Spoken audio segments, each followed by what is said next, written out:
Hello and welcome to the as yet unnamed podcast with me, Ruthless Woofus, and... me, Colin. Oh, it's a strong start. Yeah. So, our plan at the moment, we are kind of just throwing shit at a wall and see what sticks. Yeah. We're just going to basically talk shit. We get together on a regular basis many times a week, and we find ourselves just sitting down and having conversations, and then we always just say, it's like, fuck, we should just record this is a podcast, we should just record these conversations. And then today we thought, fuck it, we're just going to do it. So we figured that rather you guys, get bored and listen to us, you can also have something to view, so we're going to do a visual element to this as well. And today we're choosing to play Battletoads on the Super NES, the SNES. This is Colin's choice. I vaguely remember this game being an absolute fucking nightmare. Yeah, it was alright up until one point, but then it just gets stupid. So if you hear us screaming or mashing buttons or just generally fucking not talking, then it's blame Battletoads. I think playing games is a good thing to centre the podcast as well, because we've had a love of games since as long as I remember. Really, it was.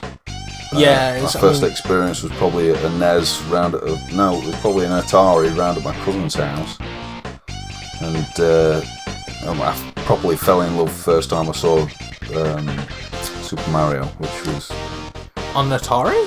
No, on NES. I mean, it was intriguing seeing controlling images on a screen and everything, but it was really the playability of Mario and what you could actually do in a game that really, made me want to play games and stuff. Yeah, I don't quite know where I should start my gaming or console life. I had one of those boxes that you plugged into the TV. It always had these joysticks sticking out of it at all times, and you just had the little stick, which was about as big as a very small pencil, and a red button, and a little button on the side, and that was it. Yeah, that was the old Atari pad.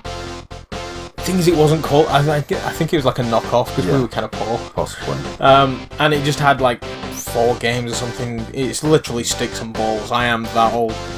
I mean, we've known each other since... When was it that you moved to our street? I want to say we've known each other for, give or take, 27 years. I believe it, yeah, definitely. I think it was about 5 or something. I was 4 years old when I moved up here, So it was 89 sort of thing.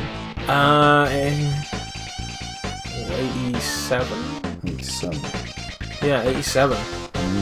I've known you since then. So yeah, we've known each other for a good long time, and a lot of my gaming memories do stem back to being around you. The good old days. Yeah, totally. Back with the Commodore 64 and the Commodore Amiga. The Commodore Amiga was the first that I got into. That's because my parents didn't believe in consoles.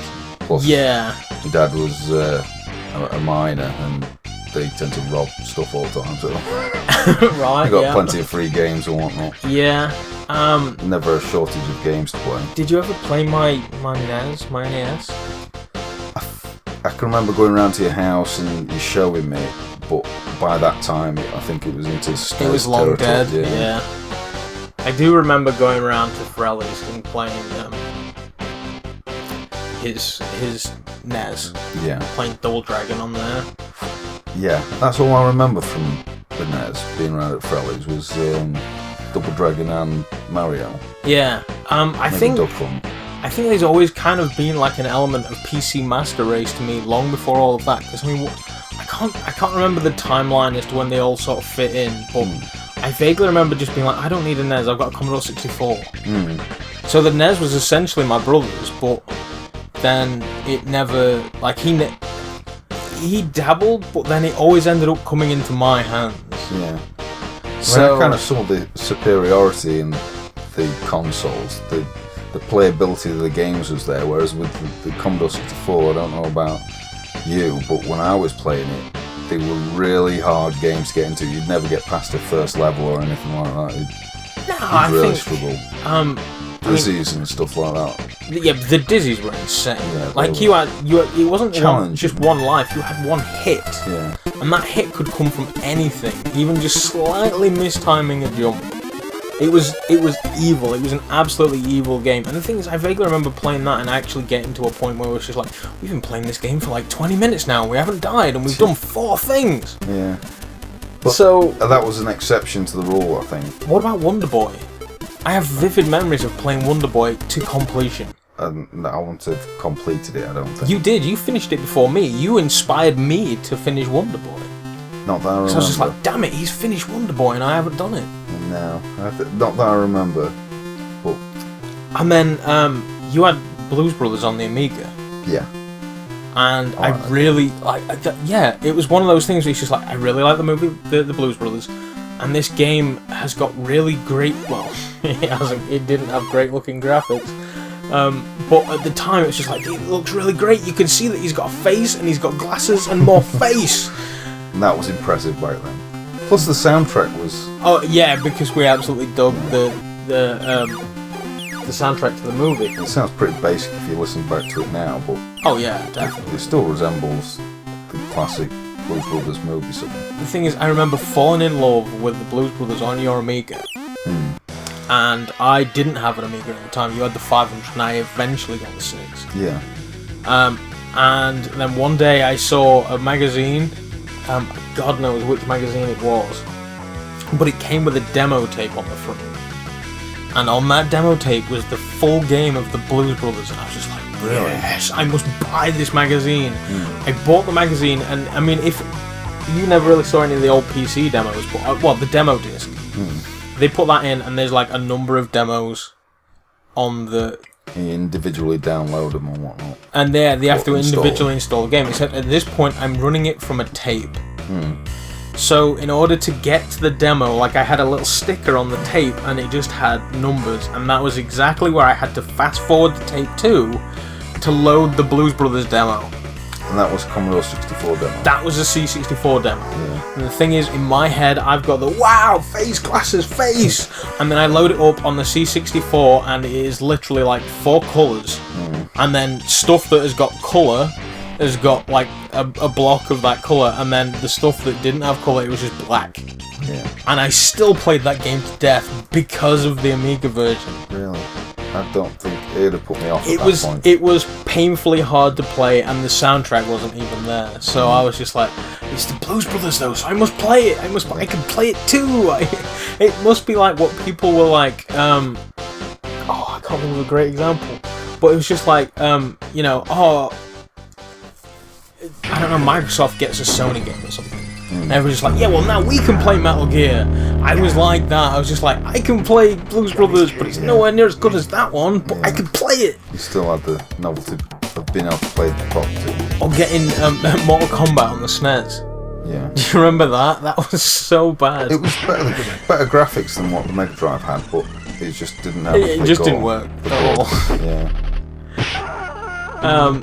So I have those kinds of memories of gaming, but then some of my major memories of gaming, we're supposed to be playing games while we're doing this. Yeah, should we actually jump into the game Yeah. and try and fumble through a conversation? So, start. Okay. One of my huge memories, coming around here Saturday mornings, and seeing you, and I have no control over this whatsoever. Oh, this isn't working. Yeah. That's not gone well. Yeah, so slight technical problems, but we're back now, and where was I? Yeah, some of my earliest gaming memories are coming round here on a Saturday morning, and the pair of us playing Monkey Island on the Commodore Amiga. That was our first sort of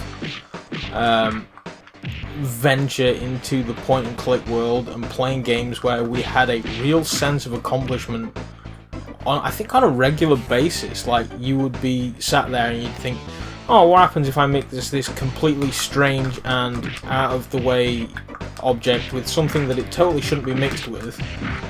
And it worked, and you're just like, holy crap, this is awesome. Yeah, it's still one of my favourite games to this day, Monkey Island. It's one of my point and click because of Monkey Island. I think it's one of my favourite genres. Yeah. I used to come around, and it was just... There was something about the way the game played and the humour to it as well. Yeah? How much wood could a woodchuck chuck if a woodchuck could chuck wood? A woodchuck could chuck no amount of wood since a woodchuck can't chuck wood. But if a woodchuck could chuck and would chuck some amount of wood, what amount of wood would a woodchuck chuck? Even if a woodchuck could chuck wood, and even if a woodchuck would chuck wood, should a woodchuck chuck wood? A woodchuck should chuck if a woodchuck could chuck wood, as long as a woodchuck would chuck wood. Oh, shut up. At what point do you think this was? Like, do you think maybe I was 10, 12 years old? What, when you first played Monkey Island? Yeah. I couldn't tell you. No chance. It was early 90s, wasn't it? Oh, definitely. It came out. My first experience of it was, I think, round at a friend of mine called Robert Harrison. Oh, yeah. I remember our first experience with Monkey Island 2 was introduced to me by my cousin, he was a bit of a game nerd as well. God damn these fireballs. I think out of the whole series, Monkey Island 2 was the favourite out of all of them. I think those games just went from strength to strength. Yeah, they were all good. I had the added benefit of having a PC way back when. Oh, fuck it. 2 lies down, Dre. So, as soon as I saw that I could buy a new Monkey Island game, that was it, I was having it. So the I third one, bought Monkey Island 3. Yeah, on the PC, which I didn't get a chance to play for a good long time. Many years, yeah. Captain's log. Guybrush Threepwood. Lost at sea for days now. I have no crew or navigational instruments. No provisions except a half-eaten corn dog, and unless I find water soon, I'm surely done for. Only the hope of finding my love, Elaine, keeps me going. My quest for the fabulous treasure called Big Whoop has left me in this sorry state. I thought it would bring me fame and glory. Instead, it delivered me into the clutches of my enemy, the zombie pirate LeChuck. I had thwarted his evil plot to marry Elaine, and he was after revenge. Really, really thirsty now. If only I could have a small drink of fresh water, I might have the strength to sail on. Oh, but I know there's nothing but ocean for miles and miles. If I could reach land, I might find water and some food. Fruit, maybe. Something to fight off the scurvy and help me get my strength back. Maybe some bananas. Oh, why do I torture myself like this? I might as well wish for some chicken and a big mug of grog for all the good it'll do me. Oh, my sweet Elaine. Am I cursed to starve here on this ocean without seeing your face just one more time? Am I...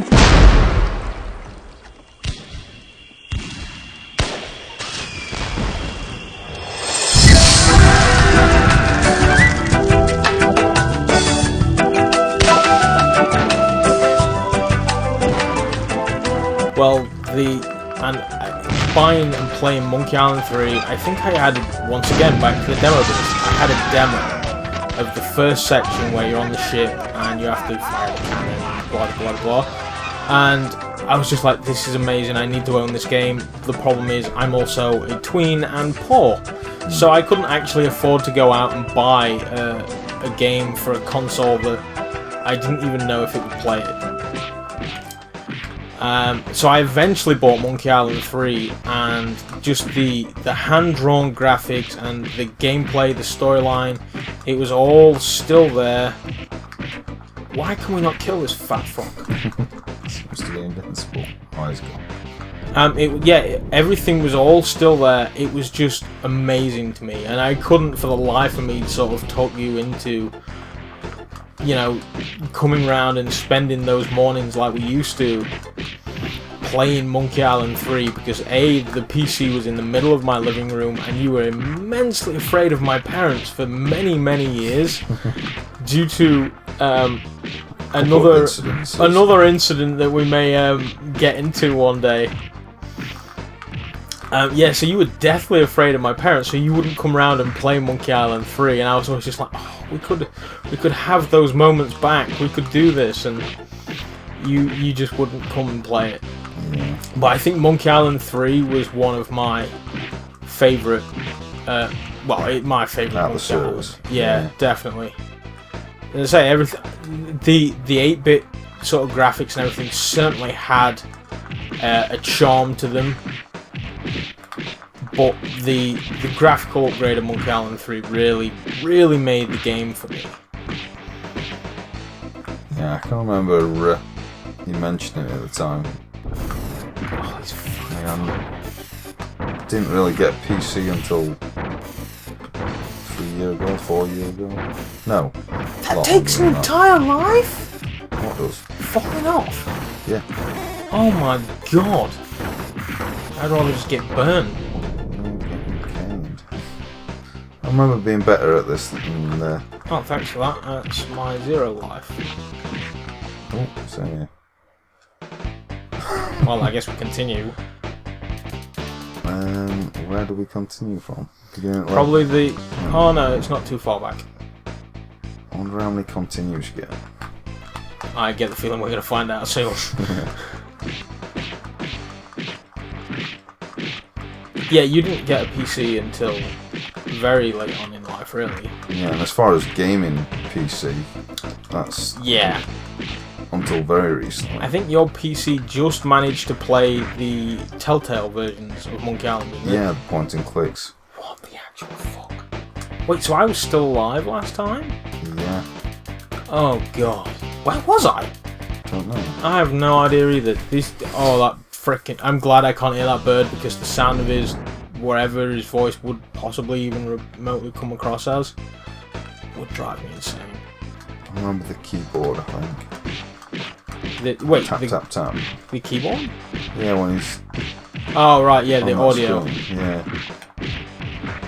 I am literally just mashing buttons to get through this. Most of the time, I don't even know... Well, don't go off there! It was never as an enjoyable game as Turtles in Time, was it, really? Oh, Turtles in Time. I spent an entire summer playing that game. We got it down to the point where we was just seeing how many times in one day that we could knock that game out on the hardest settings. Such an enjoyable game. I mean, it was very close to what you get with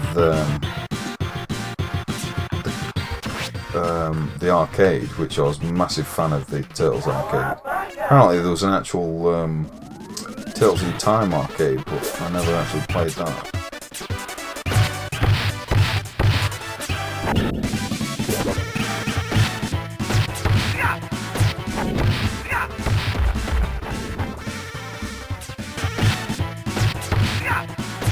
I used to really enjoy the side-scrolling games, though. I used to love Golden Axe. Yeah. I think Golden Axe was a game I played with you. We may have played it on the Amiga.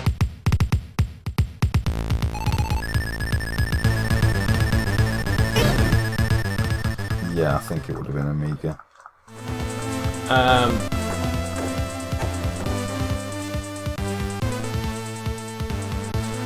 By that time, I'd managed to get myself an Amiga, so we had more joysticks. And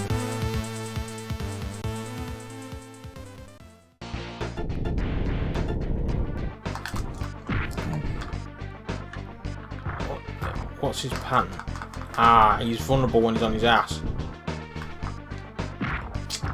Fuck. Maybe. Maybe not.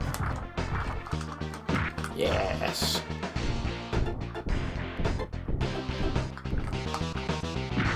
Yep, that got me.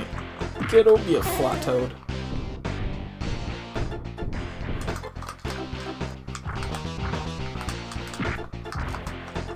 And now we're just playing a game.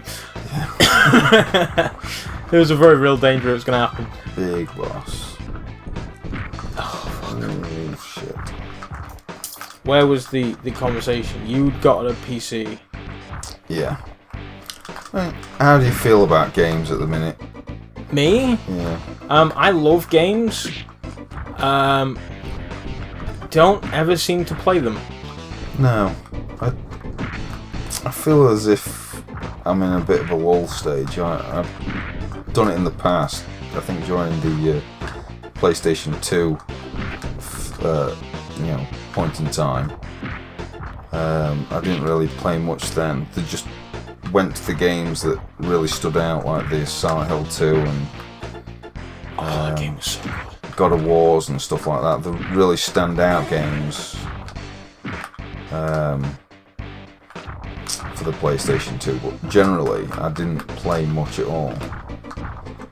And then when 360 came out, it reinvigorated my interest again, and at the minute it feels like I'm going through a slow process of, just playing the odd game here and there. I have so many games, and this is going to sound like first world problems. I think we killed him. Yeah, I have so many games that I want to play. I mean, I've played all of about 20 minutes of Batman. I've played... You need to play that game. I do. I really, truly do. Sorry, I've got to go. Stay safe, Barbara. You still know how to make an entrance. Any lead on Scarecrow? We were tracking an unknown military vehicle speeding through Chinatown. It's the only lead we've had all night, but they gave us the slip. If you find it, tell your men not to engage. I'll deal with it. Do you really think Scarecrow's crazy enough to detonate a chemical weapon in Gotham? I won't let that happen, Jim. All units, we've got a There's certain elements of that game that kind of put me off it. Like, I don't think I don't like the idea of the Batmobile. It's alright. It's some bits it's actually quite fun, but there's quite a few bosses that you can take. Which is a bit of a shame because I used to really enjoy the boss battles in Arkham City. It was quite A squad car has picked up the pursuit. interesting every time that you came across a new boss, whereas it doesn't seem to be in this most recent one, but it's still a cracking game. I like how with this one they start you off and it's not assumed that you know what you do. Well, no, it is kind of assumed that you know what you're doing, but at the same time they do sort of break you in gently if you're new to the franchise. Yeah. That was one thing that I noticed. Now, the pair of us also made the massive mistake of buying it on the PC. Yeah. Which I still maintain was a great idea, apart from the fact that we both also got season passes, and the DLC isn't available for the PC, which is annoying as all hell. How am I buying these fucking rounds? So yeah, I kind of feel like I've been screwed over on the season pass. Yeah, a little bit. I think they were saying that it's probably going to be September by the time we get it. It's so bad. Yeah. That's what you get for buying PC games.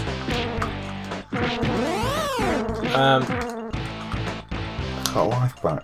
So yeah, I need to... Remember that? What? If you juggle a fly, you can get your... Get off of me, you rat man. You can get life back. I don't know how many times you've got to juggle it, but... No, I did not know that. Yeah, so I've also, for some strange reason, just out of the blue, got the urge to play Bioshock Infinite. So I've put that on. Another great game. Another great game that I missed out on.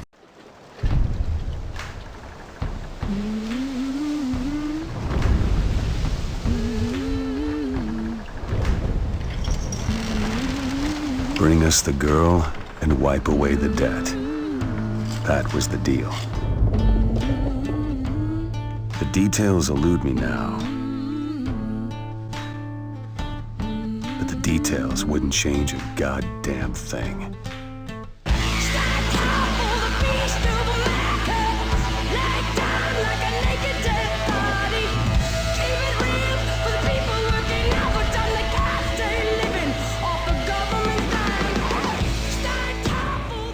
don't know why. I remember you bought me it for Christmas? Yeah, Christmas.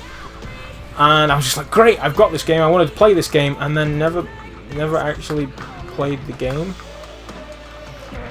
So yeah, I've just sort of started getting into that. It was one I always sort of threatened to play in the Oculus Rift, but then it's a pain in the arse setting up Vortex. See, I don't think I'm going to get past this thing. I truly do not think so either. From what I remember, there's a bit at the end where it speeds up and you've got to navigate through a load of spikes. I can't see me getting through that. I mean, you told me about the whole extra life thing with these flies. Yeah. Let's give it up on that. I really think VR is going to get me back into gaming quite a bit, I think. I've been thinking about actually bringing the Rift out and setting it up. We're looking forward to the HoloLens. Here's the thing. I see the HoloLens and I think that looks amazing. I want to play it. I want to try it. And then I sit there and think, what I'm going to do with that thing is watch porn on my ceiling and just play Minecraft. It's the only use that I can see so far is Minecraft. At the minute, there's not really much information out as far as games and stuff will go. I mean, it'd be pretty cool to control a 3D sprite in your surroundings. It's one of those things that I will like it, believe it when I see it. Until then, it's just going to be... By the sound of things, Nintendo might be going the VR route and augmented reality with the new console, the NX. Which, I mean, sounds great, and you know that if Nintendo are doing it, they are going to do it well. Yeah. Now, how they're going to do it well, I don't know. For the likes of Oculus, there has clearly been many years of... There's clearly been many years of work and time and effort and trial and error and just, you know, pulling themselves up to make this thing work. To make virtual reality a reality. They've put a lot of effort into it. Nintendo, I don't see their R&D department sort of, you know, working like mad to make VR work. Like, they've got to be pretty new to the game. So they're either going to have to get in bed with somebody that's already got a shed load of experience, i.e. Oculus, or they are going to be somewhat behind the curve. Unless they're actually been testing it for a while. They may have, but I think that there was a point when Nintendo didn't even know if they were going to enter the console race again. Like, you see, they put out the Wii, and then they had great success. Then they put out the Wii U, and they were just like, this is a new thing you've never seen before. And everybody was just like, yeah, and I kind of don't want to see it now. Like, the console, I don't, it's maybe not the most appropriate word, but the word flop comes to mind. Wii U? Yeah. Oh, it's a definite flop. I don't mind the console, actually. Well, the console's a bit poor, but the games that Nintendo produce are quality as always. I think the biggest problem is the fact that they made an Xbox 360 and a PlayStation right about the time the Xbox 360 were done. Yeah. So, once again, I mean, the Wii, they basically put out an Xbox when they put out Xbox 360s. Yeah, but the Wii was highly successful for them. Because of the quirky control method. Yeah. I mean, the GameCube was a bit of a flop for them. But generally, their track record has been quite good other than that. So yeah, essentially from the Wii, they've always been like a generation behind. So, I mean, they've got quite... This might give them a step up though. Because the next gen consoles are already out. And and it's going to be a new console. The question is, will Highest spec, Nintendo... probably. That's it. Will Nintendo put the... I think it's a do or die situation from now. They have to prove themselves with this console. They can't have two consoles come out and be complete flops in a row, because they'll bury it, I think. They'll end up just becoming a games development company, which I don't think would be a terrible thing. It would be awesome to see Zelda on a quote-unquote hardcore console. To see Zelda running on an Xbox One, the hardware can definitely handle the Zelda that we wanted as kids. The Zelda that we splooged over before we knew we could. Yeah. And then we never bloody received.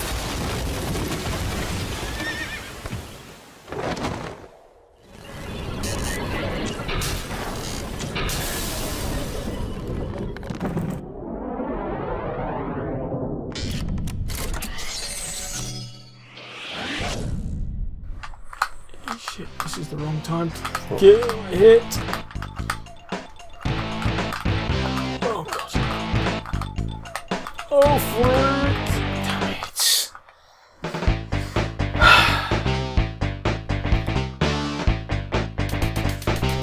I'm down to my last life as well. Oh. Maybe we should... Oh, I get 6 wow.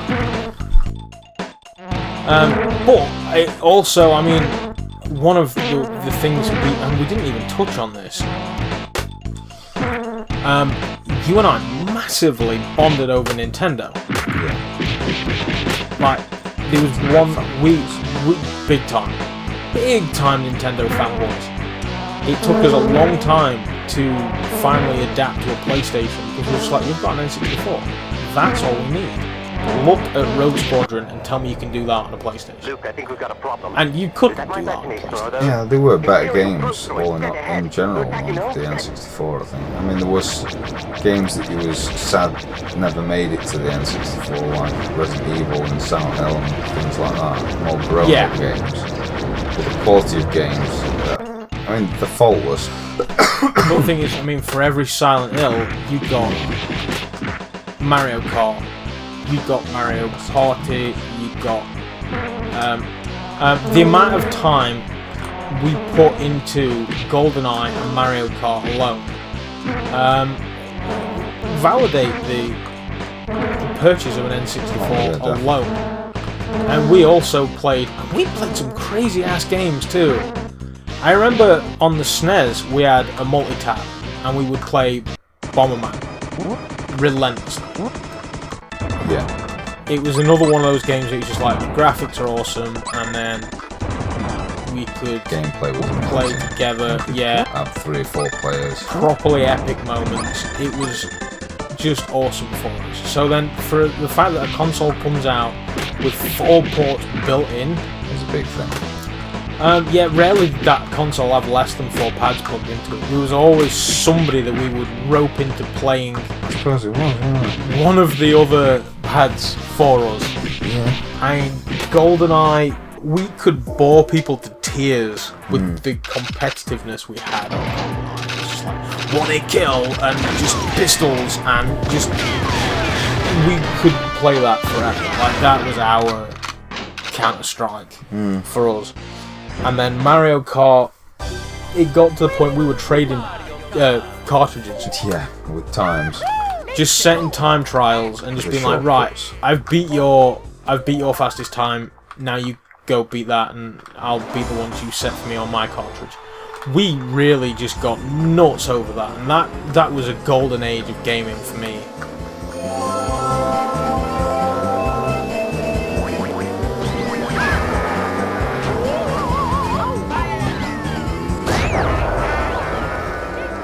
Not to say that there wasn't any before that, but it was just a case of there was so much right going.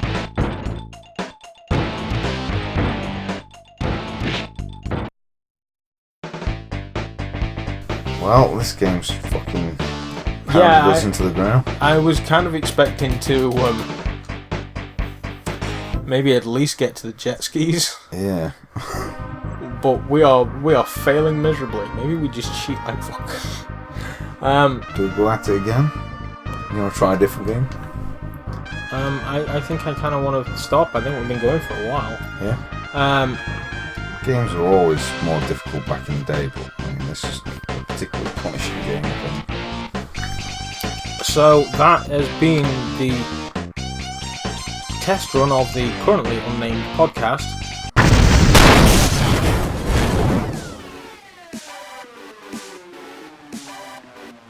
Hey folks, thanks very much for watching. Don't forget to click subscribe to the channel, and also you can follow me on Facebook and Twitter at GamingForGood11. And until next time, you've been awesome.